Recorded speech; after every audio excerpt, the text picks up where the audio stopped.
Okay, good afternoon. I just want to talk a little bit about the debt ceiling, which has been kind of stalled on and off, with Biden overseas and with the negotiators and everything. And it seems like maybe a lot of it is for show to their political bases. But let's talk, first of all, just about how urgent or not urgent this crisis could be for us personally. And you can look at the Wall Street Journal, a recent Wall Street Journal article that gives you some projections, and I'll give you a link. I'll give you a link for that. But the upshot of it is that there are about $2 billion in interest payments due on June 15th, and about 12 billion more on June 30th. And all the other payments are for federal programs and for military and government employees and veterans and all kinds of things. But some of them are for welfare programs, and of course Medicare and Medicaid, and of course Social Security, which has a separate trust fund.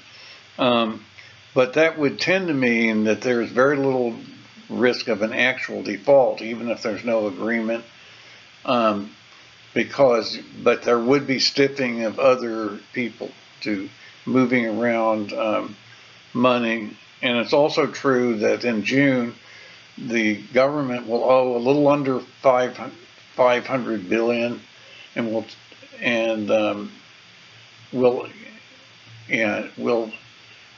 will owe a little under 600 billion, and will take in about 500 billion. So the deficit will grow a little bit in June, but in general, there won't be much risk of a default if you look at the Wall Street Journal page and add up the numbers yourself on a computer and so forth. But there would be a risk of a breach, that individual people would be stiffed, and that would mean enormous protests and enormous bad publicity, and the Democrats and the Republicans would blame each other and claim that that would help them win the next election, while the rest of the country burns. And that seems like the situation we're in, that it's about power and authoritarianism, and not about what's good for the country or good for people. That's very disturbing. But you also can look at the question about the 14th Amendment. I think there was whoops, I'm now trying to bring up there was a suit, and there's a Yahoo story about it by NAGE, the National Association of Government Employees, essentially to order the Secretary of the Treasury to pay the bills anyway, even without lifting the debt ceiling, by borrowing as necessary. And there is a very spirited debate on YouTube between Lawrence Tribe, former Harvard professor, and a Stanford professor by the name of McConnell. I'm going to give you the URL. I can't really play it right here, but there is that debate on YouTube. I think Tribe more or less wins the debate. I think that Biden probably could have Secretary Yellen sell the bonds at auction. They would be very expensive, and the problem is they might fail. The sales might not work, but people might not be willing to buy them unless this had been litigated and the markets knew that it was legally okay. But I think the courts could deal with this pretty fast if we had to. But anyway, with this lawsuit, I would expect we could hear something from that judge any time, maybe Monday even, because it's been about 2 weeks, and Biden might be waiting to hear about that. That might give him a lot more ammunition if we do get some sort of ruling that the 14th Amendment can be interpreted in such a way as to give Biden the authority to pay, even if Congress doesn't lift the debt ceiling. And that does seem like a dark horse in this whole debate that gives me some comfort, but and it might not work.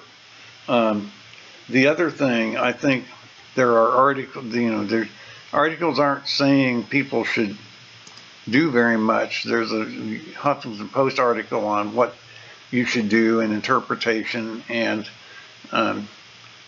it says be prepared to take care of other people is kind of what it says a little bit.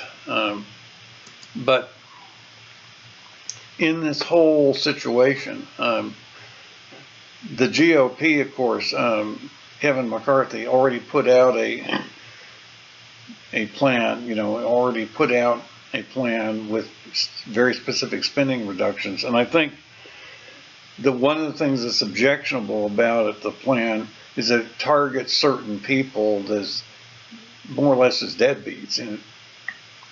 People on benefit programs who are not working have a work requirement, and I think that that's a real problem, because that you could turn that around and do that to me. I've kind of been, I've taken, I'm getting Social Security that maybe I don't deserve to get, because I have the assets, and you could argue that I should be means tested. And so that's the other thing. It could lead to a great reset. And that's kind of what I needed to say.